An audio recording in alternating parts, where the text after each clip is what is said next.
केसी BCom 6 semester के जो कोरकुलर subject है उसके पूरे क्वेश्चन को हम एनालिसिस करेंगे और उसमें जो सही रहेगा उस पर हम सही ट्रिक करके आपको दिखाएंगे आंसर की के अनुसार। ठीक है, यहाँ पे हम 1 से 75 क्वेश्चनों का हम एनालिसिस करेंगे, उसका जो भी सही रहेगा उस पर ट्रिक लगाएंगे। तो चलिए यहाँ पे आप देख सकते हैं कि 6 सेमेस्टर का है, कोरकुलर सब्जेक्ट है। ठीक है, और इसका जो पेपर नेम है communication skills and personality development. ठीक है, तो ये रहा पेपर और ये वीर बहादुर सिंह पूर्वांचल यूनिवर्सिटी का है। चलिए हम आपको क्वेश्चन दिखलाते हैं। ठीक है, यहाँ पे नीचे आएंगे और यहाँ से आपको क्वेश्चन स्टार्ट होगा। यहाँ पे आप देख सकते हैं कि लिखा गया है कि किसी बच्चे के व्यक्तित्व को मापने की सबसे व्यक्तिपूरक विधि है। ठीक है, तो चलिए हम इस क्वेश्चन को अपने आंसर की के माध्यम से इसको हम आपको बताते हैं कि इसमें कौन सा सही है। ठीक है, तो चलिए आपको बतलाते हैं। ठीक है, तो इसमें आप देख सकते हैं कि पहला में जो है इसका आंसर 3 दिया है। ठीक है, 3 अर्थात इसका जो है प्रश्नावली विधि जो है इसका आंसर होगा। ठीक है, यानी पहला का जो है प्रश्नावली विधि इसका आंसर होगा। तो चलिए इसको हम थोड़ा सा हाईलाइट करके आपको दिखलाते हैं। इसको थोड़ा हाईलाइट कर देते हैं और आपको हम दिखलाते हैं। ठीक है,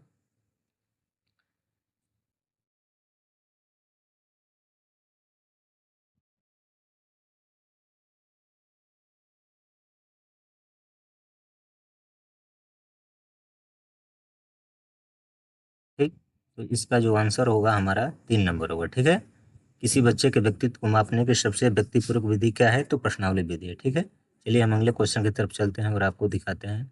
अगला है आपका क्वेश्चन,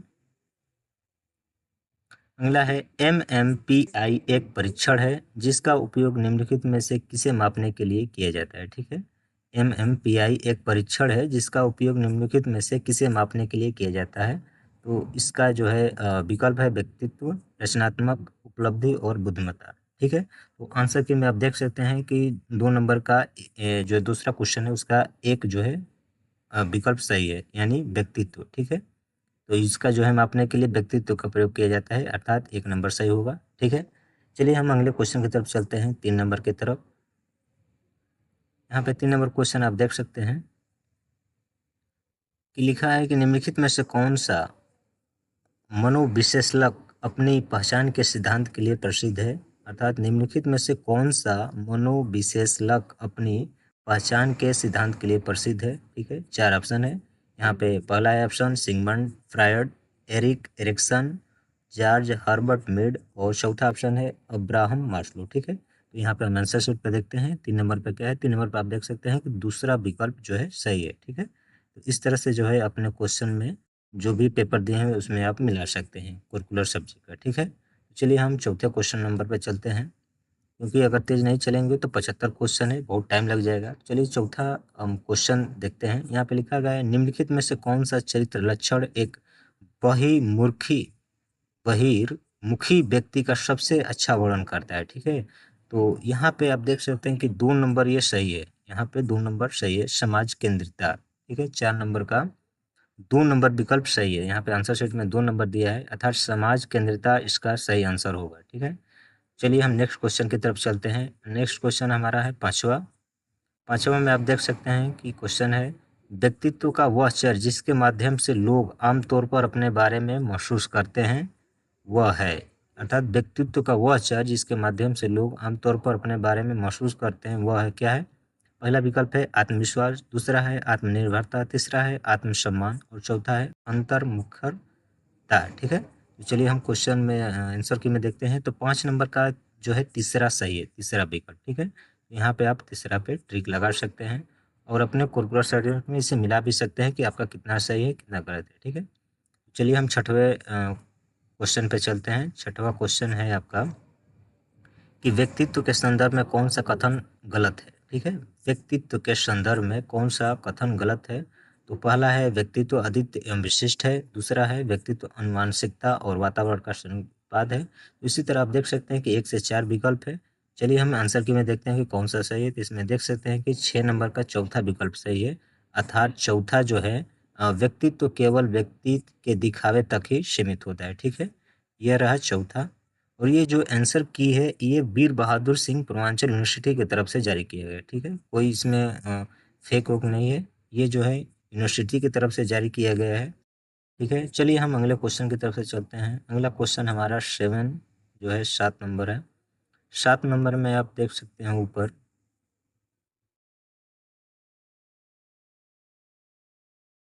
7 नंबर है कि निम्नलिखित में से कौन सा कारक बच्चे के व्यक्तित्व विकास को प्रभावित करता है। ठीक है, आपका 7वां क्वेश्चन है, निम्नलिखित में से कौन सा कारक बच्चे के व्यक्तित्व विकास को प्रभावित करता है।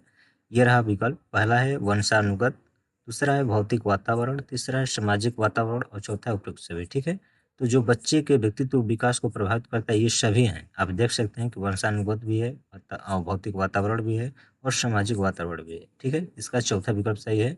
आप 7 नंबर का भी देख सकते हैं, 4 है, तो यहाँ से चौथा विकल्प सही है। ठीक है, और 8वां क्वेश्चन है आपका, यह मन की एक अवस्था है जो सीखने वालों की पसंद और नापसंद को दर्शाती है। ठीक है, तो चारों विकल्प में से आप देख सकते हैं इसका 2 नंबर होगा रवैया। 8 का हम देखते हैं, 8 का 2 नंबर है रवैया। ठीक है, तो यहाँ पे आप देख सकते हैं इसका आंसर जो है रवैया होगा और इसका उपयोग सभी होगा। ठीक है, यहाँ पे टिक लगा हुआ है। चलिए हम अगले क्वेश्चन से चलते हैं। अगला क्वेश्चन हमारा 9 नंबर है। चलिए हम 9 नंबर की तरफ चलते हैं। 9 नंबर आपका क्वेश्चन है कि आरबी कैटल द्वारा प्रारंभिक स्कूल व्यक्तित्व के प्रश्नावली में कितने कारकों को मापा जाता है। ठीक है, आरबी कैटल द्वारा प्रारंभिक स्कूल व्यक्तित्व के प्रश्नावली में कितने कारकों को मापा जाता है। पहला ऑप्शन है 13 कारक, दूसरा है 14 कारक, 16 कारक और चौथा ऑप्शन है 12 कारक। ठीक है, तो इसमें से जो सही विकल्प है, यहाँ पे आप 9 नंबर देख सकते हैं कि इसका तीसरा सही है। ठीक है, इसका तीसरा विकल्प सही है। यहाँ पे आप देख सकते हैं कि इसका तीसरा विकल्प सही है। चलिए हम 10 नंबर की तरफ चलते हैं। 10 नंबर आपका क्वेश्चन जो है यहाँ पे आप देख सकते हैं कि 10 नंबर बोल रहा है कि मापने के लिए प्रक्षेपी तकनीकों का उपयोग किया जाता है। यानी व्यक्तित्व जो भी है आपका मापने के लिए कौन सा ऐसा जो टेक्निक है इसे मापने के लिए प्रक्षेपी तकनीकों का उपयोग किया जाता है। तो नीचे ऑप्शन है बुद्धिमत्ता, दूसरा ऑप्शन है ज्ञान, तीसरा व्यक्तित्व और चौथा है उपयोगिता। इसमें से कौन सा ऑप्शन, तो चलिए हम आंसर की में देखते हैं। 10 का 3 नंबर है अर्थात व्यक्तित्व। ठीक है, व्यक्तित्व को आप जो है प्रक्षेपी तकनीकों से, व्यक्तित्व को जो है आप प्रक्षेपी तकनीकों के माध्यम से आप जो इसे माप सकते हैं। ठीक है, चलिए हम नेक्स्ट क्वेश्चन की तरफ चलते हैं। अगला क्वेश्चन है हमारा 11 नंबर। अगला क्वेश्चन हमारा 11 नंबर है। अगला क्वेश्चन है, कारपोरेट सेटिंग में पहनने के लिए सबसे पसंदीदा पोशाक कौन सी है। कारपोरेट सेटिंग में पहनने के लिए सबसे पसंदीदा पोशाक कौन सी है। ऑप्शन है पहला व्यावसायिक औपचारिकता, दूसरा है अर्ध औपचारिक और तीसरा है अनौपचारिक वस्त्र यदि यह अज्ञात व्यावसायिक संपर्कों के साथ है और चौथा है किसी के आराम पर निर्भर करता है। ठीक है, तो आप जो कॉर्पोरेट सेटिंग होता है इसमें पहनने के लिए सबसे पसंदीदा पोशाक जो होता है व्यावसायिक, व्यावसायिक मैंने किसी प्रोफेशन से आप जुड़े हैं, उसकी एक औपचारिकता वस्त्र होता है। ठीक है, उसको आप पहन सकते हैं। औपचारिकता जो है एक जो है आपके प्रोफेशनल जो भी व्यवसाय है उससे रिलेटेड वस्त्र होता है, तो उसको आप पहन सकते हैं। तो ये रहा इसका आंसर, एक जो है सही होगा, यानी 11 नंबर का 1 नंबर सही होगा। यहाँ पे देख सकते हैं 11 नंबर का 1 नंबर सही होगा। चलिए नेक्स्ट क्वेश्चन में चलता है। अगला क्वेश्चन है हमारा 12 नंबर। 12 नंबर में आप देख सकते हैं कि इंटरव्यू में सबका ध्यान खींचने के लिए किसे प्राथमिकता देनी चाहिए। ठीक है, जब आपका इंटरव्यू हो, जब आपका साक्षात्कार हो रहा है तो इसमें ध्यान खींचने के लिए किसे प्राथमिकता देनी चाहिए। पहला कह रहा है कि चमकदार आभूषण या चेन पहने, माने इंटरव्यू में ध्यान खींचने के लिए। दूसरा है फंकी मेकअप करें, तीसरा है महंगे वस्त्र पहने और चौथा है औपचारिक फिटें। ठीक है, ये 4 ऑप्शन है। यहाँ पे आप देख सकते हैं कि इंटरव्यू में आप चमकदार आभूषण पहनने से या चेन पहनने से किसका ध्यान नहीं खींचेगा। ठीक है, या फंकी मेकअप करें या मेकअप कर लें तो उससे भी कोई इंटरव्यू में फ़र्क नहीं पड़ता है। और महंगे वस्त्र पहनना ये भी कोई इंटरव्यू का सही तरीका नहीं है।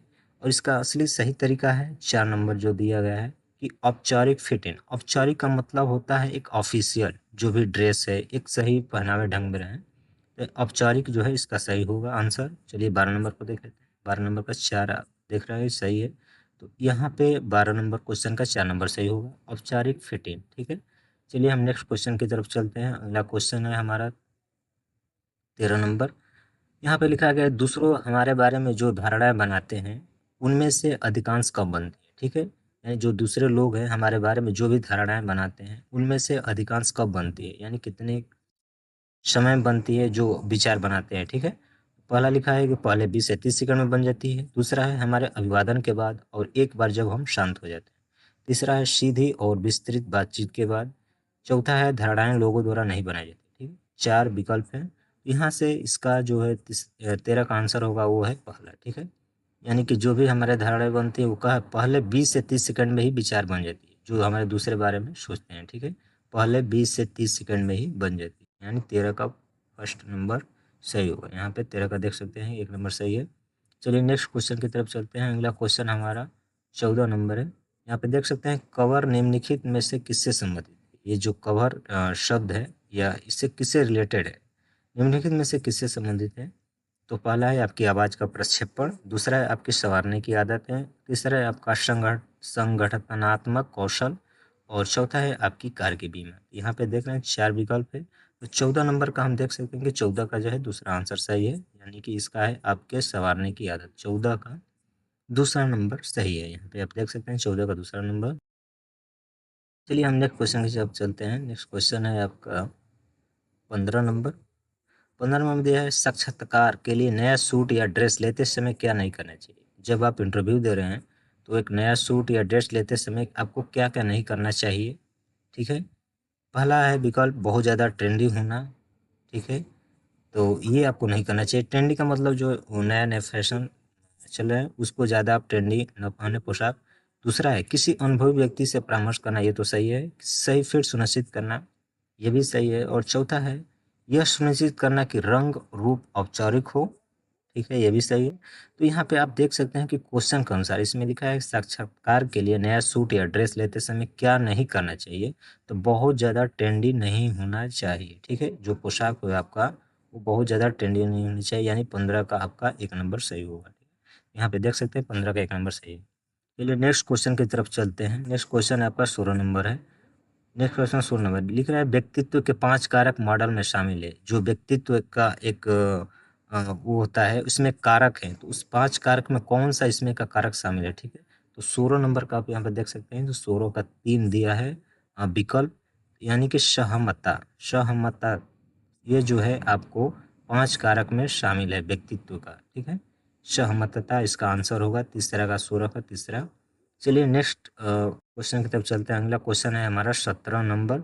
17 नंबर में देख रहे हैं कि लिखा गया है साफ सफाई शारीरिक व्यायाम आराम और नींद इसका हिस्सा है। ठीक है, साफ सफाई और शारीरिक व्यायाम, देखिए ये अपने व्यक्तित्व से जुड़ा है। साफ सफाई और शारीरिक व्यायाम खुद से ही करेंगे, आराम और नींद ये अपने हिस्सा है।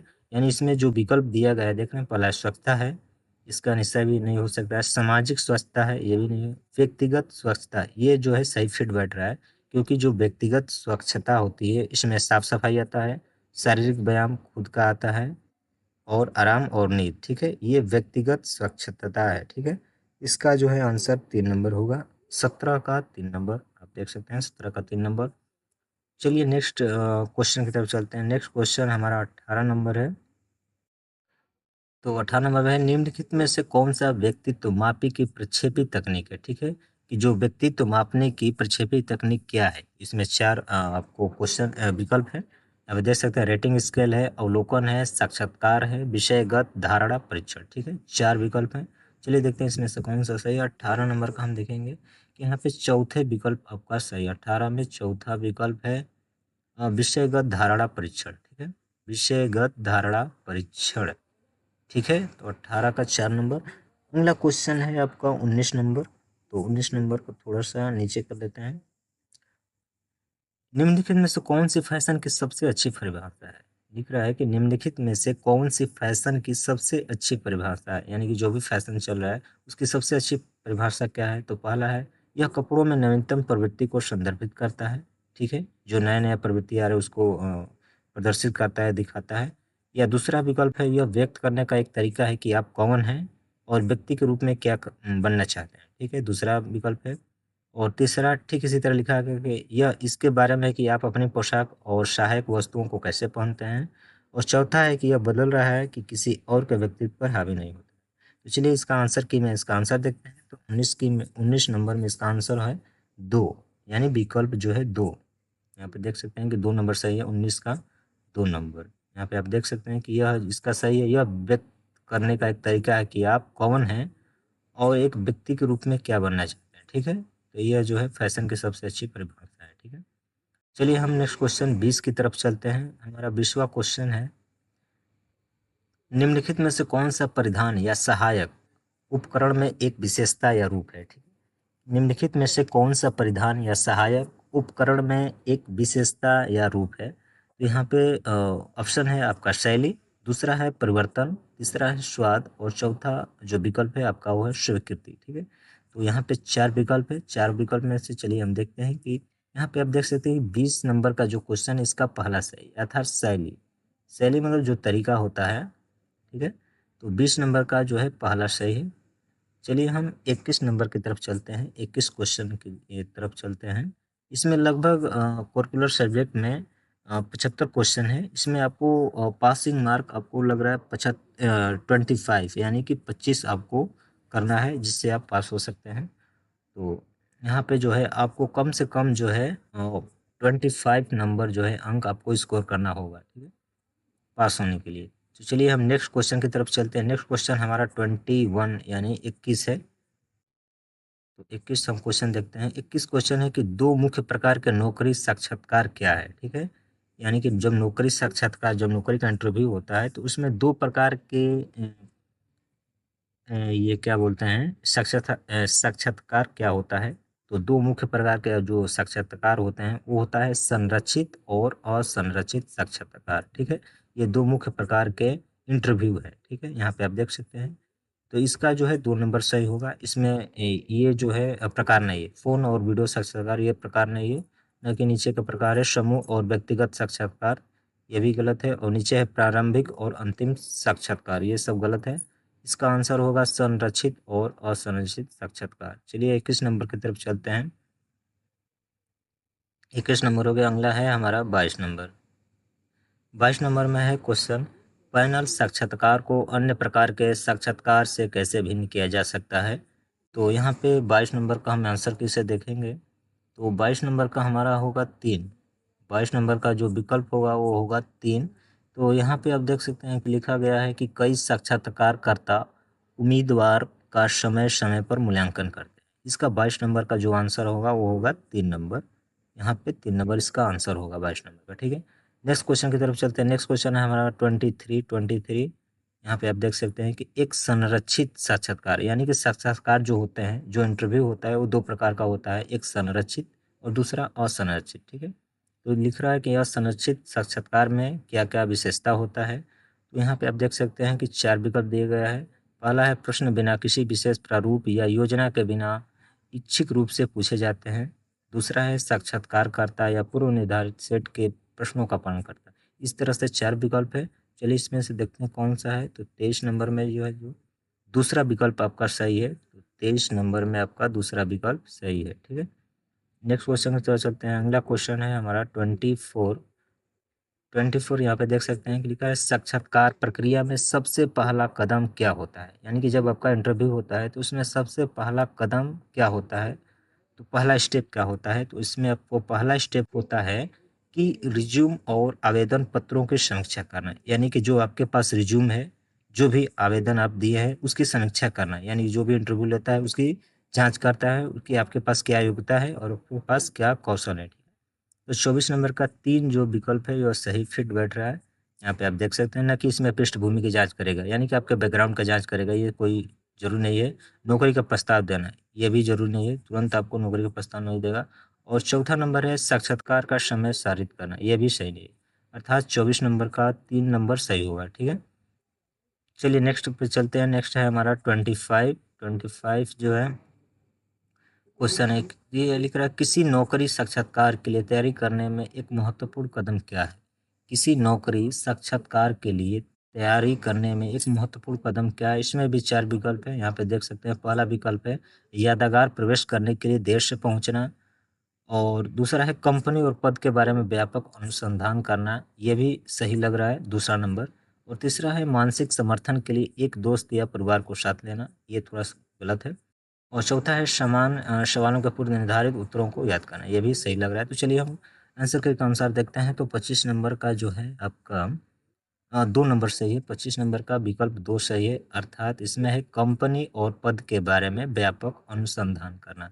यानी जो भी कंपनी है और जो भी आपका उसका पद है उसके बारे में जो है विशेष जानकारी प्राप्त करना, ये है साक्षात्कार की तैयारी करने के लिए महत्वपूर्ण कदम यही होता है।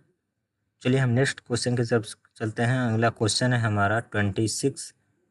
तो 26 ये रहा क्वेश्चन। निम्नलिखित में से कौन सा साक्षात्कार प्रश्नों के अभ्यास हेतु अनुशासित रणनीति है? निम्नलिखित में से कौन सा साक्षात्कार प्रश्नों के अभ्यास हेतु अनुशंसित रणनीति है? ठीक है, जब आप साक्षात्कार दे रहे हैं किसी हेतु के लिए तो आपको जो है प्रश्नों का अभ्यास कैसे जो है करना चाहिए, उसका क्या नियम है, क्या रणनीति होता है।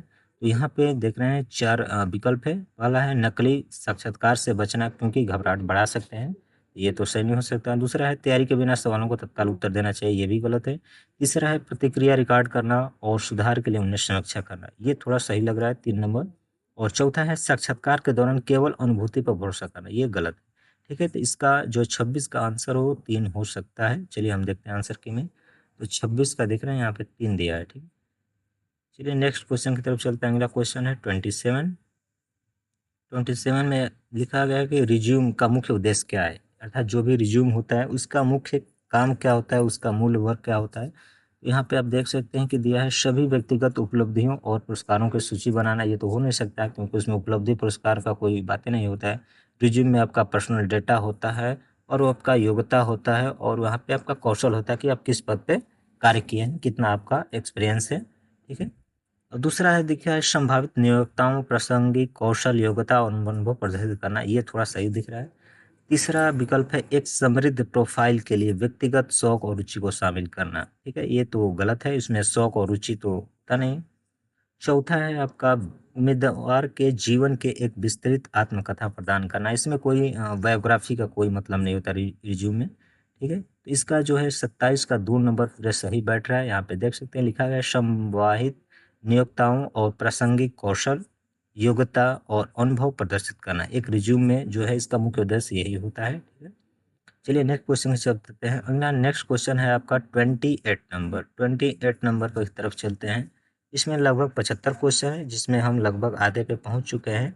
ठीक है, यदि आप BA BSc BCom 6 सेमेस्टर में पढ़ रहे हैं तो इसका जो है आंसर की आ चुका है। इसको आप मिला सकते हैं कि आपका कितना सही है कितना गलत है, क्योंकि यह जो आंसर की जारी हो चुका है यह वीर बहादुर सिंह पूर्वांचल यूनिवर्सिटी जोन की तरफ से जारी हुआ है। यहाँ से आप मिला सकते हैं। चलिए हम अगले क्वेश्चन की तरफ चलते हैं। अगला क्वेश्चन है आपका 28। 28 में दिया है कि रिज्यूम में कौशल खंड का उद्देश्य क्या है। ठीक है, जो रिज्यूम होता है उसमें कौशल खंड का उद्देश्य क्या है। ठीक है, तो यहाँ पे दिखा है कि नौकरी से संबंधित नहीं होने वाले शौक एवं रुचियों को सूची बनाने के लिए, ये तो ऐसे ही गलत है। दूसरा है पद से संबंधित तकनीकी शब्द और कौशल को महत्वपूर्ण बनाने के लिए। ठीक है, तो जो रिज्यूम में कौशल खंड होता है, कौशल का मतलब क्या होता है, किसी पद का आपको जो है संपूर्ण ज्ञान प्राप्त करना वो कौशल होता है, यानी किसी भी क्षेत्र में टेक्निकल ज्ञान आपके पास उसकी पूरी जानकारी हो वो कौशल होता है। तो यहाँ पे देखिए किसी भी पद, आप जिस पद से हैं जिस ट्रेड से हैं उससे संबंधित आपके पास तकनीकी होने चाहिए, सॉफ्ट कौशल और महत्वपूर्ण बनाएंगे। ठीक है, ये जो है सही आंसर दिख रहा है, यानी 28 का जो है 2 नंबर सही होगा। ठीक है, यहाँ पे 28 का 2 नंबर होगा। 28 का चलिए देख लेते हैं, 28 का 2 नंबर सही आंसर होगा। चलिए नेक्स्ट क्वेश्चन की तरफ चलते हैं। नेक्स्ट क्वेश्चन है हमारा 29। यहाँ पे लिखा गया है कि रिज्यूम की आदर्श लंबाई क्या होनी चाहिए। ठीक है, कि रिज्यूम की जो लंबाई होती है एवरेज लंबाई उसकी क्या होनी चाहिए, कितने पेज में होनी चाहिए। यहाँ पे लिखा गया है 1 से 2 पृष्ठ, 3 से 4 पृष्ठ, और फिर तीसरा विकल्प है कि सभी अनुभवों को शामिल करने की जितनी लंबाई आवश्यक हो। ठीक है, तो इसका मतलब ये थोड़ा नहीं कि जितने भी आप अनुभव करेंगे उसको शामिल करेंगे तो बहुत ज़्यादा पेज हो सकता है, ये तो हो नहीं सकता। और चौथा है संक्षिप्तता सुनिश्चित करने के लिए आधे पेज। ठीक है, यानी कि एकदम संक्षिप्त बनाने के लिए उसको जो है आधे पृष्ठ में ही निपटा दिया जाए, यानी कि आधे पृष्ठ का जो है रिज्यूम बना दिया जाए। तो ये तो ऐसे ही सही नहीं है, यानी 2 विकल्प ऐसे गलत है और बचा 1 या 3। ठीक है, 3 या 4 पृष्ठ जो है आपका इंटरव्यू जब देखता है तो उसमें जो है वो घबरा जाता है, उसको जो है 60 चाहिए और कम से कम 1 से 2 पृष्ठ चाहिए। इसके लिए रिज्यूम को आदर्श लंबाई जो है 1 से 2 पृष्ठ आपका एकदम परफेक्ट है और सही है। ठीक है, 29 नंबर का आप देख सकते हैं कि इसका पहला विकल्प सही है कि रिज्यूम की जो लंबाई होनी चाहिए वो लगभग 1 से 2 पेज का ही होनी चाहिए। ठीक है, चलिए हम नेक्स्ट क्वेश्चन की तरफ चलते हैं। नेक्स्ट क्वेश्चन आपका 30 है, यानी 30। ठीक है, लिंक्डइन, यहाँ पे देख रहे हैं लिंक्डइन प्रोफाइल हेडलाइन में क्या शामिल होना चाहिए। एक तरह से आपको बता देते हैं कि जो लिंक्डइन है यह बिजनेस से संबंधित होता है तो यहाँ पे पूछ रहा है कि यहाँ प्रोफाइल हेडलाइन में क्या शामिल होने चाहिए, ठीक है। पहला है व्यक्तिगत राय और राजनीतिक संबंध। तो लिंक्डइन में राजनीतिक संबंध तो ऐसा हो नहीं सकता, क्योंकि इसमें बिजनेस टाइप के जो भी बात होगा वो सब बिजनेस का ही रिलेटेड होगा, ठीक है। दूसरा है आपकी वर्तमान भूमिका विशेषता का संक्षेप में सारांश। तो ये भी देखते हैं। और तीसरा है उन नौकरी के खिताबों की सूची जिन्हें आप हासिल करना चाहते हैं, तीसरा है विकल्प। और चौथा है अपने क्षेत्र से संबंधित जागरण और तकनीकी शब्द।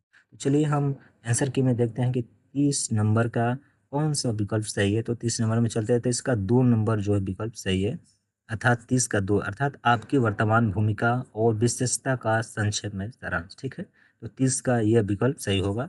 चलिए नेक्स्ट क्वेश्चन की तरफ चलते हैं। नेक्स्ट क्वेश्चन आपका 31 है, जो है आपका लिंक्डइन पर साझा करने के लिए, लिंक्डइन पर साझा करने के लिए क्या मान्य सामग्री मानी जाती है, ठीक है। लिंक्डइन क्या है, एक प्रकार का वेबसाइट है, बिजनेस वेबसाइट है। साझा करना यानी कोई भी चीज उस पर शेयर करना, बांटना, नहीं होता उस पर शेयर करना, ठीक है। साझा का मतलब शेयर करना। क्या मान्य सामग्री मानी जाती है, उस पर शेयर करना कौन सी जो सामग्री वैलिड है, ठीक है। तो पहला है व्यक्तिगत किस्से और पारिवारिक तस्वीरें, यानी कि जो पर्सनल व्यक्ति के किस्से होते हैं और पारिवारिक तस्वीरें उस पे शेयर करना चाहिए। तो ये तो ऐसे ही गलत है, क्योंकि वहाँ पे बिजनेस टाइप का जो जो भी रिलेटेड कंटेंट होगा वही उस पे पोस्ट होता है। दूसरा है उद्योग, समाचार, पेशेवर उपलब्धि और अपने क्षेत्र से संबंधित दृष्टिकोण। ये पूरी तरह सही है, क्योंकि इसमें उद्योग, समाचार और पेशेवर जो भी बिजनेसमैन होते हैं उनसे संबंधित यहाँ पे कंटेंट रहता है, उससे संबंधित दृष्टिकोण रहता है, ठीक है।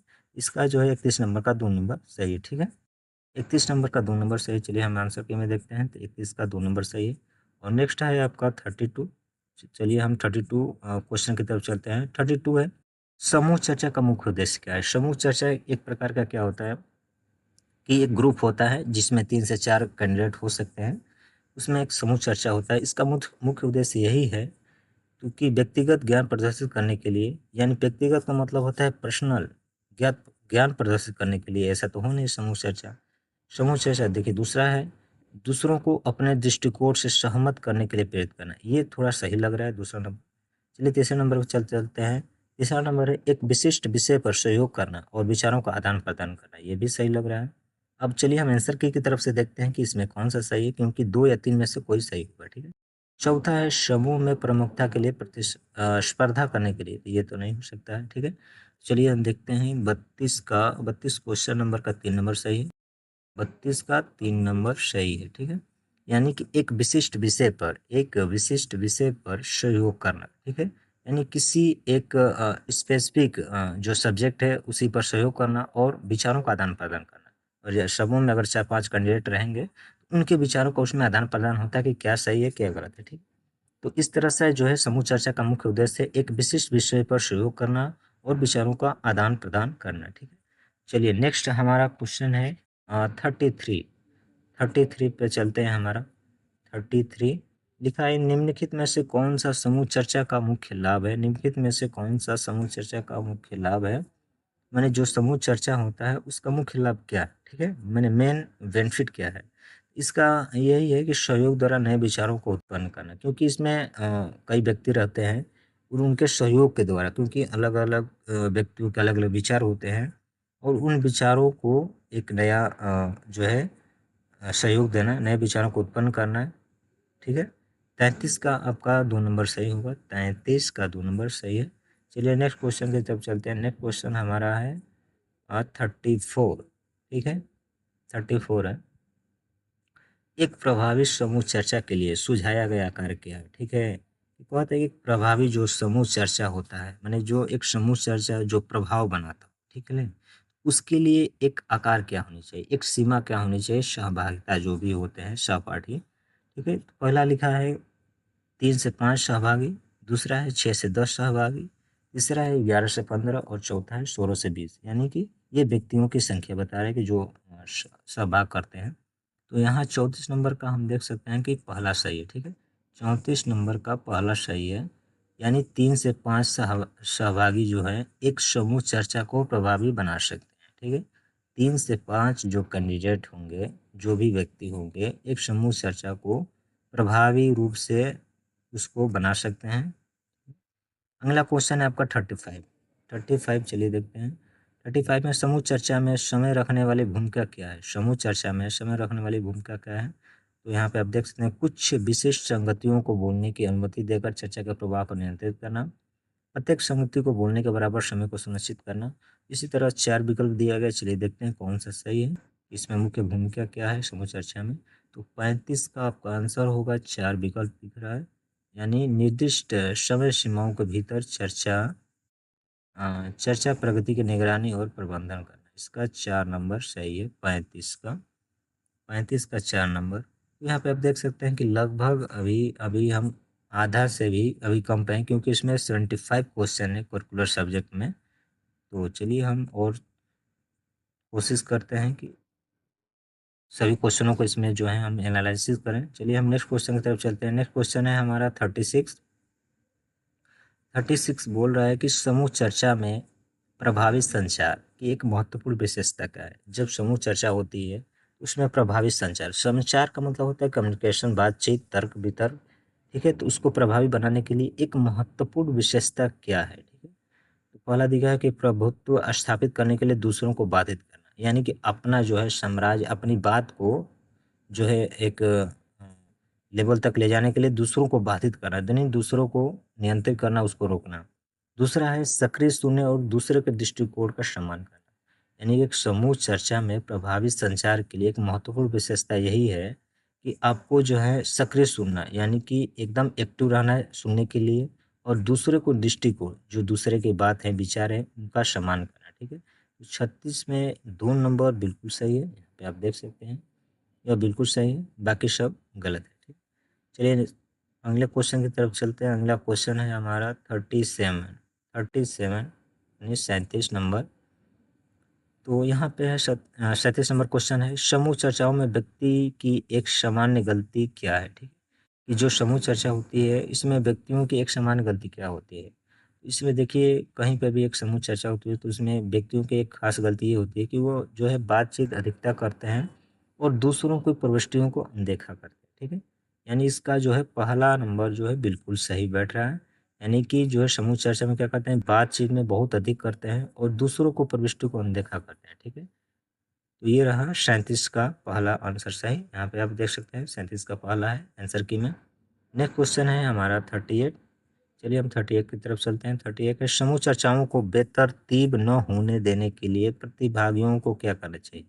समूह चर्चाओं को बेतरतीब, बेतरतीब का होना है कि नहीं होता है कि इधर उधर टूट जाना, एक तरफ से कंसंट्रेट ना होना। ठीक है, बेतरतीब का मतलब कोई कुछ बात करे, कोई कुछ बात करे, इस तरह से एक टॉपिक से रिलेटेड बात ना हो, यानी इधर उधर छिट बछिट हो जाना। तो यहाँ पे आप देख सकते हैं कि समूह चर्चाओं को बेतरतीब न होने के लिए प्रतिभागियों को क्या करना चाहिए? जो भी उसमें प्रतिभागी हैं, सहभागिता हैं, उनको क्या करनी चाहिए? तो पहला है मुद्दे पर ध्यान केंद्रित रहें और भटकने से बचें, यानी कि जिस विषय पे बात हो रहा हो उस पे ध्यान केंद्रित रहे और भटकने से बचे। तो ये जो है परफेक्ट फिट बैठ रहा है कि जो बेतरतीब, यानी कि जो टूट ना पाए, एकदम ध्यान सबका जो है एक जगह रहे। इस पे इसका विकल्प यही होगा कि किसी भी सब्जेक्ट, किसी भी मुद्दे पर जो है ध्यान केंद्रित रहे और भटकने से बचे। इसका यही आंसर होगा सही। ठीक है, 38 नंबर का 1 नंबर सही होगा। ये नेक्स्ट क्वेश्चन की तरफ चलते हैं। नेक्स्ट क्वेश्चन है आपका 39 में लिखा गया है कि एक समूह चर्चा में सकारात्मक रूप से कैसे योगदान दिया जा सकता है? एक समूह चर्चा जो होता है इसमें सकारात्मक रूप, एक पॉजिटिव जो है कैसे एक विचार दिया जा सकता है समूह चर्चा में? तो इसका आंसर जो है 2 नंबर बिल्कुल सही है। लिख रहा है सक्रिय रूप से सुनना, योगदान करना, यानी कि जो है एक्टिव माइंड, माने खुले दिमाग रखना, उसको सुनना और योगदान करना, उस पर विचार करना, बढ़ावा देना। ठीक, 39 नंबर का 2 नंबर बिल्कुल सही है, यानी 39 का 2 नंबर बिल्कुल सही है। 39 का यहाँ पे देख सकते हैं, यहाँ पे आंसर की में 2 नंबर बिल्कुल सही है। चलिए नेक्स्ट क्वेश्चन की तरफ चलते हैं। अगला क्वेश्चन है आपका 40 नंबर है, लिख रहा है समूह चर्चाओं में अक्सर कौन सी गलती, भ्रांतियों और गलत संचार की ओर ले जाता है? ठीक है, जो भी समूह चर्चा होती है उसमें अक्सर कौन सी ऐसी गलती होती है, भ्रांति होती है कि उसे गलत संचार की ओर ले जाता है? ठीक है, तो यहाँ पे आप देख सकते हैं 4 विकल्प है। चलिए इसमें से देखते हैं कि कौन सा सही है। तो आंसर की तरफ चलते हैं। तो 40 का आंसर की आपका होगा 3 नंबर दिखा रहा है। यानी पुष्टि के बिना दूसरों को दृष्टिकोणों के बारे में मान्यता बनाना, ठीक है। यानी कि किसी भी साक्ष्य के बिना, ठीक है, दूसरे के जो विचार है उसको मान्यता बना देना, यही जो है समूह चर्चाओं में अक्सर गलत जो है भ्रांति होती है और गलत संचार की ओर ले जाती है, ठीक है। बिना पुष्टि के, बिना सिद्ध के किसी भी विचारों को मान्यता न बनाना, ठीक है। ये 3 नंबर आपका सही है 40 का। चलिए नेक्स्ट क्वेश्चन की तरफ चलते हैं। नेक्स्ट क्वेश्चन है आपका 41। तो 41 है, जब कोई सुनते समय सिर हिलाता है। 41 कह रहा है कि जब कोई सुनते समय सिर हिलाता है तो यह आमतौर पर संकेत देता है। किस चीज़ का संकेत देता है? कि जब कोई आपसे बात करता है, जब कोई श्रोता एक वक्ता होता है, ठीक है, तो जब वक्ता बोल रहा है और श्रोता जब सुनता है तो सुनते समय वो सिर हिलाता है, तो इसका आमतौर पर संकेत क्या होता है? पहला है असहमति का, ठीक है, दूसरा है सहमति, तीसरा है भ्रम और चौथा है उदासीनता। तो जब कोई सुन रहा है यानी कि उसको कन्फर्म हो रहा है, उसको समझ में आ रहा है, ठीक है, तो वह सहमति का जो है संकेत देता है, सहमति का संकेत देता है। इसका जो है 41 का 2 नंबर बिल्कुल सही है। यहाँ पर भी आप देख सकते हैं क्वेश्चन आंसर की में 41 का 2 नंबर बिल्कुल सही है। नेक्स्ट क्वेश्चन है 42। 42 में देखेंगे, किसी बातचीत में उचित मात्रा में आंखों का संपर्क बनाए रखना आमतौर पर इंगित करता है। यानी कि जब किसी वक्ता और श्रोता का बातचीत होता है या किसी भी आप यदि भाषण दे रहे हैं या कुछ भी है, यदि उचित मात्रा में आंखों का संपर्क बनाए रखें, यानी कि इस आत्मविश्वास दिखता है, ठीक है, और इसका जो है आमतौर पर इंगित करता है, यानी संकेत क्या करता है? आंखों से आंख मिलाकर संपर्क बनाए रखना। तो इसका 42 नंबर का 1 नंबर बिल्कुल सही दिख रहा है। यहाँ पे लिख रहा है कि आत्मविश्वास और जुड़ाव, यानी कि उससे आप जुड़े रहेंगे, उसकी बातों को समझेंगे और उसका सही जवाब भी देंगे। तो इसका 42 नंबर का 1 नंबर बिल्कुल सही है। यानी 42 का आप देखेंगे, 42 का 1 है आंसर। यानी किसी बातचीत में उचित मात्रों में आंखों का संपर्क बनाए रखना आमतौर पर इंगित करता है आत्मविश्वास और जुड़ाव का, ठीक है, 42। चलिए नेक्स्ट क्वेश्चन की तरफ चलते हैं। नेक्स्ट क्वेश्चन है हमारा 43 यानी 43। यहाँ पे लिखा है, निम्नलिखित में से कौन सा एक शारीरिक भाषा में रक्षात्मक का एक विशिष्ट संकेत है? निम्नलिखित में से कौन सा शारीरिक भाषा में रक्षात्मक का एक विशिष्ट संकेत है? चलिए इसका विकल्प देखते हैं। कूल्हों पर हाथ रख कर खड़े होना एक रक्षात्मक का विशेष संकेत है। शारीरिक भाषा एक शारीरिक भाषा होती है, ठीक है। कूल्हों पर हाथ रख के खड़े होना ये दिखा रहा है। दूसरा नंबर दिखा रहा है कि हाथ क्रॉस करके पीछे की ओर झुकना। तीसरा विकल्प है सीधे आंखों से संपर्क बनाए रखना। चौथा है सहमति में सिर हिलाते हुए, ठीक है। चलिए देखते हैं इसका सही आंसर क्या है 43 का। 43 का 2 नंबर आंसर है, यानी हाथ क्रॉस करके पीछे की ओर झुकना जो है शारीरिक भाषा में रक्षात्मक का एक विशिष्ट संकेत है, ठीक है। नेक्स्ट क्वेश्चन है हमारा 44 यानी 44। नेक्स्ट क्वेश्चन है हमारा 44। इसमें लिखा है कि निम्नलिखित में से किसे शारीरिक भाषा का आयाम नहीं माना जाता है? निम्नलिखित में से किसे शारीरिक भाषा का आयाम नहीं माना जाता है? तो यहाँ पे 4 विकल्प है। पहला है प्रॉक्सिमिक्स, दूसरा है काइनेसिक्स और तीसरा है ओल्फैक्टिक्स और चौथा है कालक्रम, ठीक है। तो कह रहा है कि किससे आयाम नहीं माना जाता है, ठीक है, 44 में। चलिए 44 पे चलते हैं, देखते हैं इसका 3 नंबर आंसर जो है सही है। इसका जो है 44 का 3 नंबर आंसर सही, यानी कि ओल्फोफैक्टिस जो है 44 का 3 नंबर सही होगा, ठीक है। इस तरह चलते हैं नेक्स्ट क्वेश्चन की तरफ। नेक्स्ट क्वेश्चन है हमारा 44 में आप देख सकते हैं, सॉरी 45 है, प्रॉक्सिमिक्स का तात्पर्य किसके अध्ययन से है? जो प्रॉक्सिमिक्स हमको लग रहा है कि एक वैज्ञानिक कोई नाम होगा, तो बोल रहा है कि प्रॉक्सिमिक्स का तात्पर्य किसके अध्ययन से है? 44 में हम और 45 में हम देखेंगे तो यहाँ पे इसका आंसर होगा 3 विकल्प। 45 का तीसरा जो है सही होगा। 45 का तीसरा यानी व्यक्तिगत स्थान। व्यक्तिगत स्थान यानी प्रॉक्सिमिक्स का तात्पर्य किस अध्ययन से है? तो व्यक्तिगत स्थान से, ठीक है, व्यक्तिगत स्थान से। अगला क्वेश्चन है आपका 46। अगला क्वेश्चन है आपका 46। ये भी एक जो है वैज्ञानिक कुछ नाम होगा। यहाँ पे लिख रहा है 46 में, काइनेसिक्स मुख्यतः किसके अध्ययन पर केंद्रित है? काइनेसिक्स मुख्यतः किसके अध्ययन पर केंद्रित है? यह भी वैज्ञानिक नाम है और पूछ रहा है किसके अध्ययन पर केंद्रित है, ठीक है। 46 का पहला है चेहरे के भाव, दूसरा है आंख के संपर्क, तीसरा है शारीरिक गतिविधियाँ और चौथा है स्वर संबंधी स्वर, ठीक है। तो काइनेसिक्स देखते हैं किसके अध्ययन पर केंद्रित है। तो 46 का हम यहाँ पे देखेंगे 3 नंबर सही है। 46 का 3 नंबर सही है, यानी कि शारीरिक गतिविधियाँ, यानी कि शारीरिक गतिविधियाँ। 46 का शारीरिक गतिविधियाँ देखेंगे, आंसर सही है। नेक्स्ट है हमारा 47। नेक्स्ट क्वेश्चन है हमारा 47 पे चलते हैं। यहाँ पे लिखा गया है कि शारीरिक भाषा में घ्राण विज्ञान के अध्ययन से संबंधित है, यानी कि जो शारीरिक भाषा होता है उसमें घ्राण विज्ञान का अध्ययन किससे संबंधित है। जो घ्राण विज्ञान होता है वो किससे संबंधित है। पहला है स्पर्श, दूसरा है गंध, तीसरा है आंख से संपर्क, तीसरा है प्रोक्सीमिक्स। ठीक है, तो हमको यहाँ पे लग रहा है कि गंध सही होगा। चलिए अब 47 पे देखते हैं। 47 का 2 नंबर सही है, यानी कि जो घ्राण विज्ञान है, यह घ्राण विज्ञान किसके अध्ययन से संबंधित है। गंध से संबंधित है, गंध से। ठीक है, गंध से संबंधित है। अगला क्वेश्चन है आपका 48। चलिए 48 पे देखते हैं कि फिर लिख रहा है कि क्रोनोमिक्स का अध्ययन है, क्रोनोमिक्स का जो अध्ययन है किससे संबंधित है। तो यहाँ पे पहला है संचार में समय का उपयोग, दूसरा है शारीरिक मुद्रा, तीसरा है हाथ मिलाना और चौथा आंख की हरकत। यहाँ पे 4 विकल्प है, देखते हैं चारों में से कौन सा सही है। तो 48 का देखेंगे तो पहला सही है, 48 का पहला सही है, यानी कि जो क्रोनोमिक्स का अध्ययन है वो संचार में समय का उपयोग है, संचार में समय का उपयोग है। नेक्स्ट विकल्प पे चलते हैं, नेक्स्ट क्वेश्चन पे। नेक्स्ट क्वेश्चन है हमारा 49। 49 हम चलिए चेक करते हैं। 49 में शारीरिक भाषा का कौन सा आयाम स्पर्श की व्याख्या से संबंधित है। शारीरिक भाषा का कौन सा आयाम स्पर्श की व्याख्या से संबंधित है। तो यहाँ पे देख सकेंगे कि 4 विकल्प है। ठीक है, प्रोक्सेमिक्स, दूसरा है काइनेसिक्स, तीसरा है हैप्टिक्स और चौथा है ओल्फैक्टिक्स। ठीक है, 4 विकल्प है। तो 49 यानी 49 का देखेंगे कौन सा सही है। तो 49 का आपका तीसरा नंबर सही है, 49 का आपका तीसरा नंबर सही है, यानी कि हैप्टिक्स, हैप्टिक्स 49 का तीसरा नंबर सही है। चलिए नेक्स्ट क्वेश्चन में चलते हैं। नेक्स्ट क्वेश्चन है आपका 50 यानी 50। ठीक है, 50 नंबर की तरफ चलते हैं। 50 नंबर क्वेश्चन है, कहता आंखों का संपर्क, आंखों का संपर्क, टकटकी की दिशा और पुतली का फैलाव अध्ययन शारीरिक भाषा के किस आयाम के अंतर्गत आता है। ठीक है, यानी कि आंखों का संपर्क बनाए रखना, टकटकी की दिशा और पुतली का फैलाव। ठीक है, जो फैलाव है इसका अध्ययन जो है, जो भी अध्ययन करते हैं यह शारीरिक भाषा के किस आयाम के अंतर्गत आता है। इसका जो ये आयाम, ठीक है, चारों जो है आयाम है।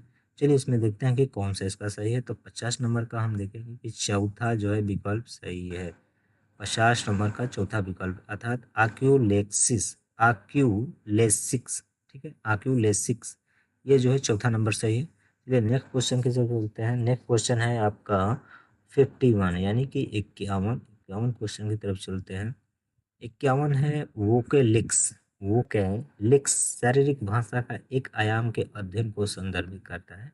यदि आपको थोड़ा सा समझना होगा तो वोकेलिक्स जो होता है गले में पाया जाता है। ठीक है, वोकेलिक्स जो है गले में पाया जाता है, यह साइंस के अंतर्गत मिलता है। यह क्या करता है कि किसी भी सांस और खाए हुए पदार्थों को एक आकार का वो चीज़ होता है उसको ढक देता है, उसको वोकेलिक्स टाइप का बोलते हैं। यह जो होता है इसको समझने के लिए आप समझ सकते हैं कि यह स्वर से संबंधित है। ठीक है, क्योंकि वहाँ पे जब आप पानी पीते हैं तो उसका श्वास का रास्ता बंद हो जाता है, वो एक प्रकार का गले में काम करता है। ठीक है, तो उसको आप इस तरह से समझ सकते हैं कि यह जो है स्वर संबंधी स्वर है। ठीक है, वोके लिप्स शारीरिक भाषा का एक अध्ययन आयाम के अध्ययन को संदर्भित करता है। इसका जो आंसर होगा 51 का तीसरा। चलिए देखते हैं 51 का तीसरा, यहाँ पे देख सकते हैं 51 का तीसरा हर स्वर संबंधी स्वर होगा इसका आंसर। ठीक है, नेक्स्ट क्वेश्चन की तरफ चलेंगे। अगला क्वेश्चन है आपका 52। 52 हम देखेंगे, तो चलिए थोड़ा सा नीचे करते हैं। संचार के समय के उपयोग जैसे प्रतीक्षा अवधि और समय की पाबंदी के अध्ययन को कहा जाता है। ठीक है, यानी कि जो 52 नंबर का क्वेश्चन कह रहा है कि संचार में जब आप किसी से बातचीत करते हैं, किसी से कम्युनिकेशन करते हैं, तो समय का जो उपयोग होता है जैसे प्रतीक्षा अवधि और समय की पाबंदी की जो अध्ययन को क्या कहा जाता है, जो उसका अध्ययन होता है उसको क्या कहा जाता है। यहाँ पे 4 आयाम दिए गए हैं, हैप्टिक्स है, कालक्रम है, ओल्फैक्टिक्स है और स्वर विज्ञान है। चलिए हम देखते हैं कि 52 का क्या है।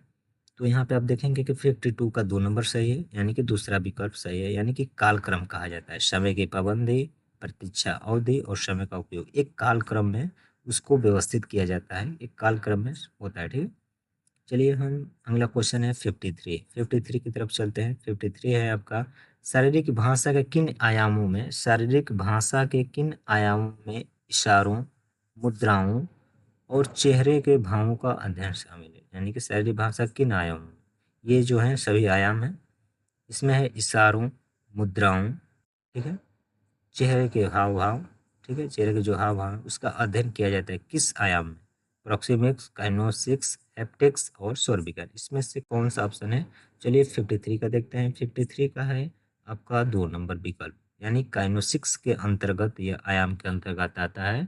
इसका अध्ययन किया जाता है। इसमें चेहरे के भाव का अध्ययन किया जाता है, इशारों का अध्ययन किया जाता है और मुद्राओं का अध्ययन किया जाता है। ये रहा काइनेसिक्स आयाम, ठीक है। नेक्स्ट क्वेश्चन है हमारा 54। चलिए हम 54 की तरफ चलते हैं। 54 है व्यावसायिक ईमेल भेजते समय व्यावसायिक शिष्टाचार में निम्नलिखित में से सर्वोत्तम अभ्यास माना जाता है। व्यावसायिक ईमेल यानी जब किसी को आप बिजनेस संबंधी ईमेल भेजते हैं तो उसका शिष्टाचार जो होता है निम्नलिखित में से सर्वोत्तम सबसे बढ़िया अभ्यास माना जाता है। सबसे बढ़िया अभ्यास क्या माना जाएगा? तो इसका तीसरा विकल्प है संदेशों को संक्षिप्त और स्पष्ट रखना। चलिए देखते हैं कि इसका 54 का कौन सा सही? 54 का तीसरा सही है। यानी कि जो भी आप संदेश लिख रहे हैं, जो भी आप संदेश लिख रहे हैं उसको संक्षिप्त यानी कि बहुत छोटा में लिख देना, ठीक है, और स्पष्ट लिखना, ठीक है, क्योंकि ज़्यादा लेंदी कोई भी ईमेल उतना पढ़ नहीं पाएगा। और संक्षिप्त जो है देखने में भी अच्छा और पढ़ने में भी अच्छा होता है और टॉपिक रिलेटेड होनी चाहिए, ठीक है। तो इस प्रकार जो है 54 का जो है 3 नंबर बिल्कुल सही। नेक्स्ट क्वेश्चन की तरफ चलते हैं। नेक्स्ट क्वेश्चन है हमारा 54 और 55 यानी 55 नंबर है हमारा। सोशल मीडिया पर प्लेटफार्म पर वैश्विकता बनाए रखने के लिए जो सोशल मीडिया प्लेटफार्म है, ठीक है, उस पर वैश्विकता यानी कि जो भी अपना बिजनेस चला रहे हैं उसको बनाए रखने के लिए अनुशासित अभ्यास क्या है, ठीक है, कि जो अनुशासित होता है, कि जो नियम रूल रेगुलेशन होता है उसका अभ्यास क्या है, ठीक है।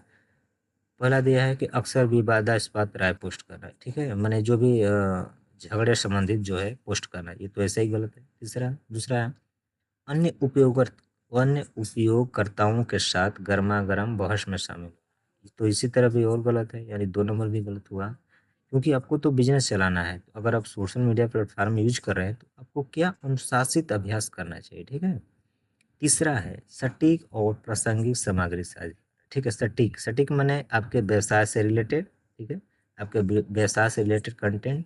और प्रासंगिक प्रासंगिक माने जो भी आपके व्यवसाय के अंतर्गत आते हैं, ठीक है, उससे रिलेटेड आते हैं, उस सामग्री को आपको साझा करना चाहिए यानी कि शेयर करना चाहिए।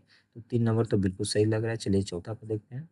चौथा है अनुयायियों की टिप्पणियाँ और संदेशों को अनदेखा करना है, ठीक है, जो भी आपके फॉलोअर हैं उनके जो भी कमेंट आ रहे हैं, टिप्पणी आ रहे हैं, संदेश आ रहे हैं, उनको अनदेखा करना है, यानी जो भी मैसेज कर रहे हैं उनको देखिए ना, छोड़ दिए, इग्नोर कर दिए।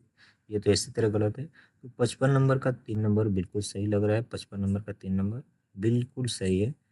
अर्थात सोशल मीडिया प्लेटफॉर्म पर वैश्विकता जो भी आपका प्रोफेशन है, जो भी आपका बिजनेस है, उसको बनाए रखने के लिए अनुशासित अभ्यास यही है कि सटीक और प्रासंगिक सामग्री साझा करना है। 3 नंबर बिल्कुल सही है। अगला क्वेश्चन है आपका 56 अर्थात 56 नंबर। चलिए 56 नंबर की तरफ चलते हैं। 56 नंबर में लिख रहा है 56 लिख रहा है कि निम्नलिखित में से अनुक्रम से जो भी नीचे अनुक्रम दिया गया है उसके संचार की एक तरफा प्रक्रिया के सही अनुक्रम की पहचान करें, ठीक है, कि नीचे जो भी विकल्प में दिया गया अनुक्रम उसमें एक संचार के अनुक्रम है, ठीक है, यानी कि एक क्रम बनाया गया है।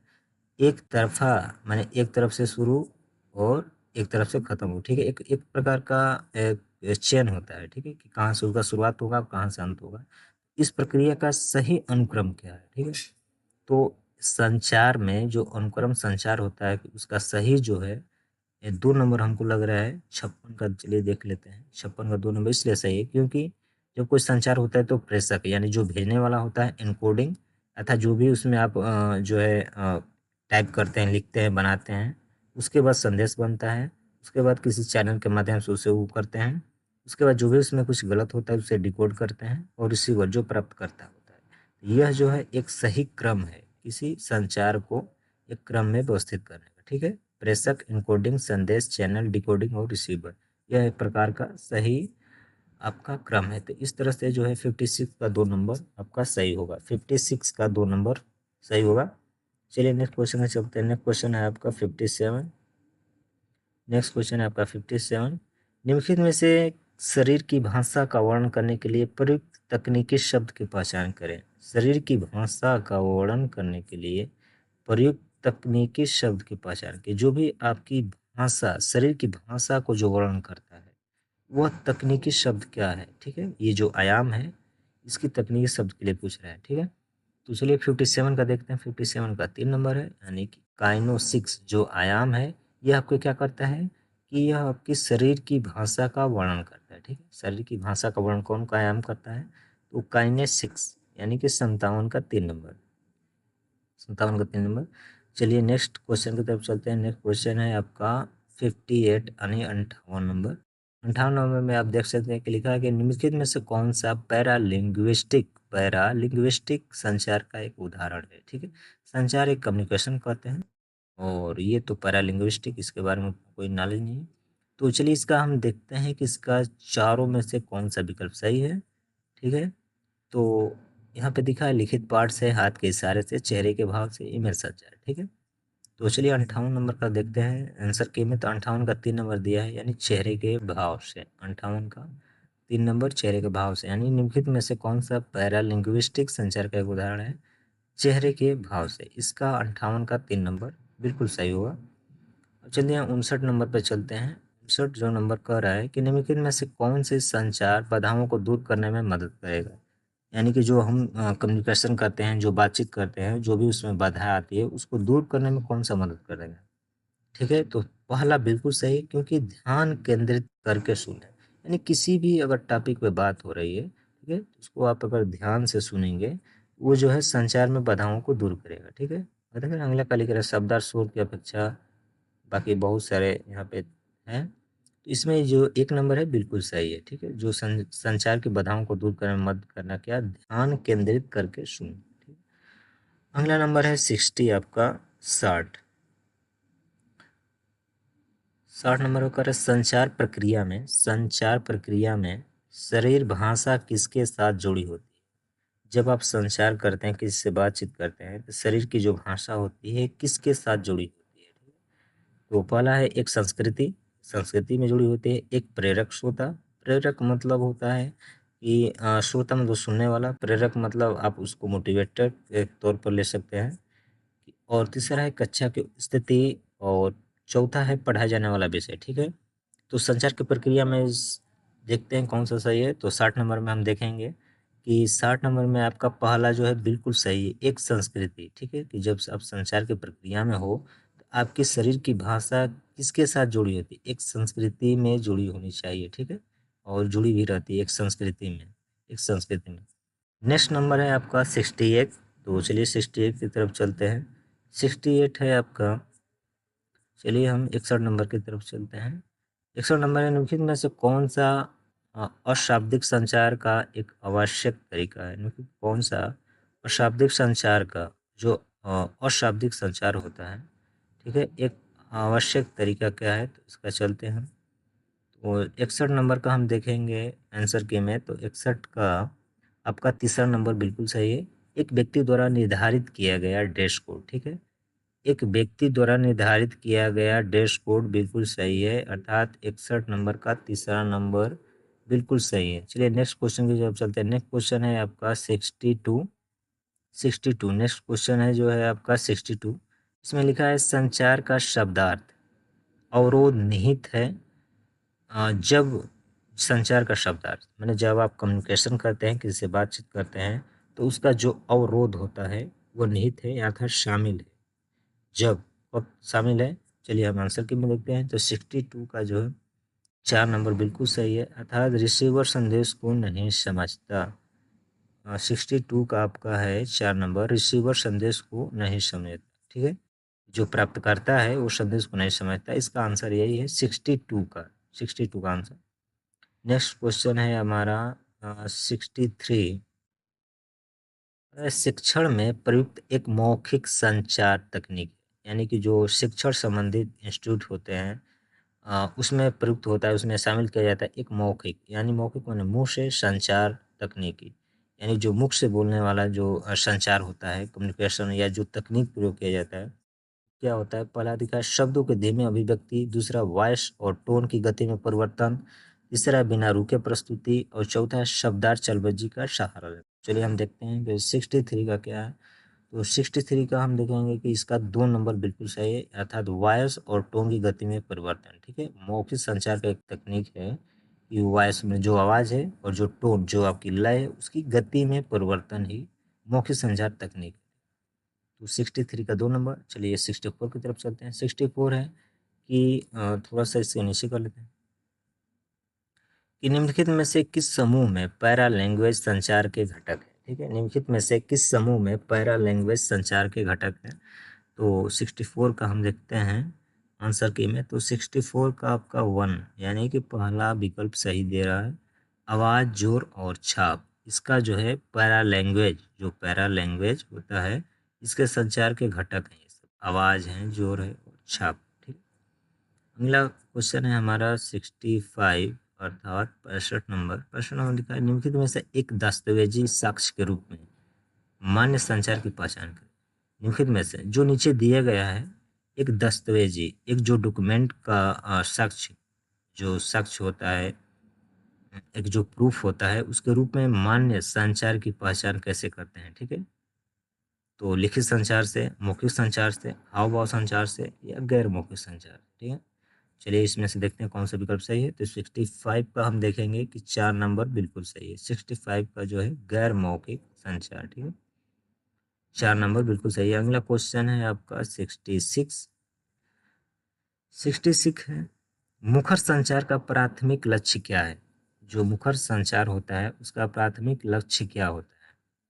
जो मुख से संचार किया जाता है उसका पहला जो है टारगेट क्या है, पहला लक्ष्य क्या है।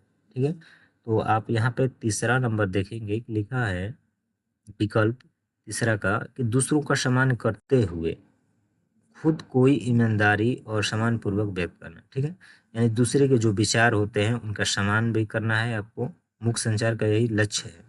और दूसरा है खुद को ईमानदारी, अपने आप को ईमानदार व्यक्त करना और सम्मान पूर्वक व्यक्त करना। ठीक है, यही जो है मुखर संचार का प्राथमिक लक्ष्य है। ठीक है, यानी 66 नंबर का 3 नंबर बिल्कुल सही है।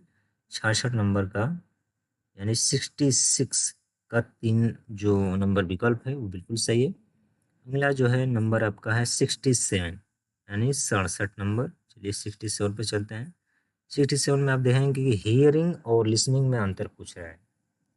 ठीक है, दोनों का अर्थ एक ही होता है लेकिन अंतर होता है इसका प्रयोग का, कि कैसे कैसे इसका प्रयोग किया जाता है। हियरिंग का भी अर्थ है तो सुनना, लिसनिंग का अर्थ भी सुनना। ठीक है, लेकिन दोनों में अंतर है। पहला देखिए विकल्प क्या दिया है कि कोई अंतर नहीं है, ये प्रवाची, ये तो ऐसे ही गलत है। दूसरा है हियरिंग शारीरिक धारणा शामिल है जबकि लिसनिंग में मानसिक प्रसंस्करण और समझ शामिल है, तो ये भी दिया है। तीसरा, इस तरह 4 विकल्प है, तो चलिए देखते हैं कि कौन सा सही है।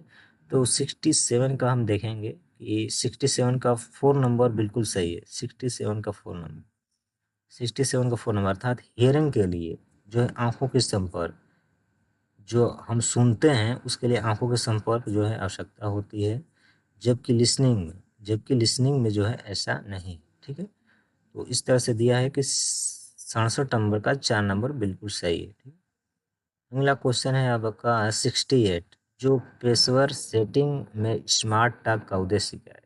जो पेशेवर जो भी उद्यमी व्यवसायी हैं, ठीक है, उसके सेटिंग में स्मार्ट टॉक का मतलब जो स्मार्ट बातचीत होता है उसका उद्देश्य क्या है। पहला है तालमेल और नेटवर्क स्थापित करना, दूसरा काम से संबंधित तनाव को निकालना, तीसरा है गोपनीय व्यवसायों और मामलों पर चर्चा करना। ठीक है, इस तरह से 4 विकल्प दिए गए हैं। चलिए देखते हैं कि आंसर की के अनुसार कौन सा सही है। तो 68 में चलते हैं। 68 का जो है पहला विकल्प बिल्कुल सही है, अर्थात पेशेवर सेटिंग में स्मार्ट टॉक का उद्देश्य यही है कि तालमेल बैठाना और नेटवर्क स्थापित करना। ठीक है, तालमेल बैठाना और नेटवर्क स्थापित करना, तो इस तरह से जो है 68 का 1 नंबर बिल्कुल सही है। अगला क्वेश्चन है हमारा 69। ठीक है, अगला क्वेश्चन है हमारा 69। यहाँ पे आप देख सकते हैं कि 69 में कह रहा है कि आवाज़ की ध्वनि कैसे सकारात्मक संचार में योगदान देता है। जो भी आपकी आवाज़ होता है, ठीक है, जब भी आप कम्युनिकेशन करते हैं कि आपकी जो आवाज़ की ध्वनि होता है वो कैसे सकारात्मक संचार लाता है, एक योगदान देता है। सकारात्मक संचार यानी कि जो पॉजिटिव एक प्रकार का संचार होता है, कैसे योगदान देता है, ठीक है। तो चलिए यहाँ पे 69 का हम देखते हैं कि कौन सा आंसर सही है। तो 69 का आप देखेंगे कि 2 नंबर बिल्कुल सही है। अर्थात इसमें दे रहा है कि जो है एक सकारात्मक संचार में योगदान कैसे देता है आपकी आवाज़। यहाँ पे यह भावना, दृष्टिकोण, जो भी आपका विचार है और इरादा को व्यक्त करता है, ठीक है। ध्वनि जो है आपकी भावना को व्यक्त करता है, दृष्टिकोण और इरादा को, ठीक है। तो इस तरह से जो है 69 का 2 नंबर जो है बिल्कुल सही है। 69 का 2 नंबर बिल्कुल सही है।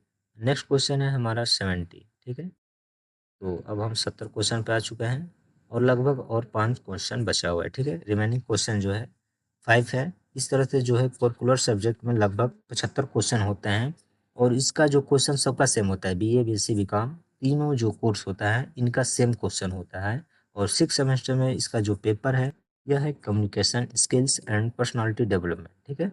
अलग अलग जो है सेमेस्टर में अलग अलग इसका पेपर होता है क्योंकि इसमें सब बदलता रहता है। तो ये जो है 6 सेमेस्टर का है। चलिए हम 70 नंबर क्वेश्चन पे तर्क करते हैं। 70 जो क्वेश्चन बोल रहा है कि संचार शब्द में तनाव क्या है, ठीक है। यानी जो कम्युनिकेशन होता है, संचार जो भी बातचीत होता है उसमें तनाव क्या है, ठीक है। जो तनाव शब्द होता है वो क्या चीज़ है, ठीक है। यहाँ पे 4 विकल्प है। वह मात्रा जिस शब्द पे बोले जाते हैं एक शब्द के भीतर, तो इस तरह से 4 विकल्प दिया गया है। चलिए देखते हैं कि 70 नंबर में कौन सा सही है। यहाँ पे देखेंगे कि आंसर की कौन सा है। 2 नंबर बिल्कुल सही है। 70 में 2 नंबर बिल्कुल सही है। यानी कि जो संचार में तनाव शब्द है वो क्या है, वो एक शब्द के भीतर कुछ शब्दांशों पर, एक शब्द के भीतर कुछ शब्दांशों पर कितना जोर दिया जाता है वही तनाव है, ठीक है। यानी किसी कंटेंट के भीतर कुछ शब्दांशों पर कितना जोर दिया जाता है, उस पर कितना गहराई में जाके बात किया जाता है, वही जो है शब्द तनाव होता है, ठीक है, संचार। यहाँ पे 70 का 2 नंबर बिल्कुल सही है। नेक्स्ट क्वेश्चन है हमारा 71 नंबर यानी 71। 71 में हम देखेंगे कि लिखा है कि संचार में आवाज़ के बारे में, जो संचार होता है कम्युनिकेशन बातचीत, आवाज़ के बारे में निम्नलिखित में से जो नीचे दिए गए इनमें से कौन सा कथन सत्य है, ठीक है। आवाज़ के बारे में पहला है मृदुता, बोलने हमेशा मृदु जो है दुर्बलता की निशानी होती है। देखिए इसमें क्या है कि जो मृदुता, मृदुता मतलब मधुर बोली, जो बोलना हमेशा दुर्बलता यानी कि कमजोरी की निशानी होती है, तो ऐसा ही गलत है। दूसरा जो है विकल्प बोल रहा है कि जोर से बोलना हमेशा वक्ता को अधिक आधिकारिक ध्वनि देता है, ये तो ऐसे ही गलत है कि ज़्यादा जोर से बोलने से क्या लगता है कि जो बोलने वाला है वो अधिक ऑफिशियल टाइप का आवाज़ दे रहा है, तो ऐसा तो हो नहीं सकता। तीसरा है मात्रा को उचित रूप से समायोजित करने से अस्पष्टता बढ़ जाती है और प्रभावी ढंग से अर्थ व्यक्त हो सकता है, ठीक है। कि जो उचित मात्रा हो, जैसा आपको प्रयोग करना है, जैसा आपका टॉपिक हो उससे संबंधित आपको जो है आवाज़ को भी प्रयोग करना है, ठीक है, समायोजित करके, ठीक है, और स्पष्ट आपको बोलना है। तो ये जो है 3 नंबर बिल्कुल सही है, ठीक है। 3 नंबर बिल्कुल सही है। तो चलिए 71 का देखते हैं। तो 71 का 3 जो नंबर विकल्प है वो बिल्कुल सही है। नेक्स्ट क्वेश्चन है हमारा 72। नेक्स्ट क्वेश्चन है हमारा 72। 72 में देखिए लिखा गया है कि निम्नलिखित में से कौन सा संचार के 7 CS में एक नहीं है, ठीक है। जो नीचे दिया गया है इसमें से संचार का जो 7 CS है इनमें से कौन नहीं है, ठीक है। संक्षिप्तता नहीं है, संगति नहीं है, स्पष्टता नहीं है या सामंजस्य नहीं, इसमें से कौन सा नहीं है 7 CS में, ठीक है। ये संचार का एक माध्यम है। चलिए 72 का देखते हैं। तो 72 का हम देखेंगे 2 नंबर बिल्कुल सही है। तो ये जो संगति है 7CS के अंतर्गत नहीं आता है। जो संगति है ये नहीं है, सभी आते हैं, संक्षिप्तता आता है, अस्पष्टता आता है और सामंजस्य भी आता है, लेकिन संगति जो है 7CS में नहीं है। अगला क्वेश्चन है हमारा 73। अगला क्वेश्चन है 73। 73 में पूछा है कि संचार में प्रश्न पूछने के कौशल का उपयोग करने का प्राथमिक उद्देश्य क्या है। यानी कि जब आपका कम्युनिकेशन हो रहा है, जब आप कम्युनिकेशन कर रहे हैं, बातचीत कर रहे हैं किसी से, तो जो प्रश्न पूछने का कौशल होता है, ठीक है, प्रश्न पूछने के कौशल का उपयोग करने का प्राथमिक, ठीक है। जब आप प्रश्न पूछ रहे हैं और अपने ट्रेड्स का जो भी स्किल होता है उसका उपयोग करने का प्राथमिक उद्देश्य क्या है, ठीक है। तो यहाँ पे आप देख सकते हैं 4 विकल्प है। पहला है बातचीत पर हावी होना, दूसरा है जानकारी इकट्ठा करना और सोच को प्रोत्साहित करना, तीसरा है प्राधिकार का दावा करना और चौथा नंबर है बुद्धिमत्ता प्रदर्शित। तो इस तरह से 4 विकल्प है। चलिए देखते हैं कौन सा सही है। तो 73 का हम देखेंगे कि 2 नंबर बिल्कुल सही है। 73 का 2 नंबर बिल्कुल सही है। यानी कि इसका जो आंसर होगा जानकारी इकट्ठा करना और सोच को प्रोत्साहित करना। यानी कि जो संचार में प्रश्न पूछने का कौशल का उपयोग करने का प्राथमिक उद्देश्य यही है कि जब आप बातचीत कर रहे हैं किसी अपने कौशल के बारे में, ठीक है? ठीक है? उसके बारे में आपका प्राथमिक उद्देश्य क्या है? इसका प्राथमिक उद्देश्य यही है कि जानकारी इकट्ठा करना अपने कौशल के बारे में, सोच को प्रोत्साहित करना, जो आपकी सोच हो उसको मोटिवेट करना, उसको और ऊपर उठाना। ये जो है 73 नंबर का 2 नंबर बिल्कुल सही है। अगला क्वेश्चन है 74। अगला है 74 मुखर संचार। 74 जो है मुखर संचार में शामिल है। यानी जो मुख से बातचीत किया जाता है उसमें क्या शामिल होता है? यहाँ पे 4 नंबर देख रहे हैं, 4 विकल्प दिया गया है। चलिए देखते हैं कि 74 में कौन सा सही है। यहाँ पे आप देख सकते हैं कि 74 का जो क्वेश्चन है इसका 3 विकल्प, जो तीसरा नंबर विकल्प है बिल्कुल सही है। 74 का तीसरा, अपने विचारों और ज़रूरतों को सम्मानजनक आत्मविश्वास से व्यक्त करना। इसका यही सही है कि मुखर जो संचार होता है, इसमें आपको शामिल क्या करना है? या शामिल होता है अपने विचारों और ज़रूरतों को सम्मानजनक और आत्मविश्वास से व्यक्त करना। यही जो है आंसर इसका सही है, ठीक है? और नेक्स्ट और लास्ट क्वेश्चन है हमारा 75 अर्थात 75। यही जो है हमारा लास्ट क्वेश्चन है। इनमें देख सकते हैं, इसमें लिखा गया है कि निम्न में से कौन सी संचार के चैनलों में मौजूद बाहरी ध्वनि, ये जो नीचे दिया गया है विकल्प, इनमें से कौन सी जो संचार के चैनल हैं इनमें मौजूद बाहरी ध्वनियाँ हैं? जो बाहरी की ध्वनियाँ होती है इसमें कौन सी होती है, ठीक है? तो पहला दिया है शोर, दूसरा है शब्दार्थ की समस्या, तीसरा है सांस्कृतिक अवरोध और चौथा है अधिक संचार। तो चलिए देखते हैं कौन सा सही है। तो 75 का हम देखेंगे कि फर्स्ट नंबर बिल्कुल सही है। यानी कि शोर जो है बाहरी ध्वनियाँ, ठीक है? इनमें से संचार के चैनलों में मौजूद बाहरी ध्वनियाँ क्या हैं? शोर है, ठीक है? तो 75 का बिल्कुल फर्स्ट नंबर सही है, ठीक है? तो इस तरह से जो है आप हमने जो है B A B S C B com curricular subject के 6 सेमेस्टर का जो है हमने पूरे एनालिसिस किया, उसका सही आंसर आपके सामने दिखाया। तो इस तरह से जो है, तो इस वीडियो में बस इतना ही। यदि वीडियो अच्छी लगी तो लाइक ज़रूर करें। धन्यवाद।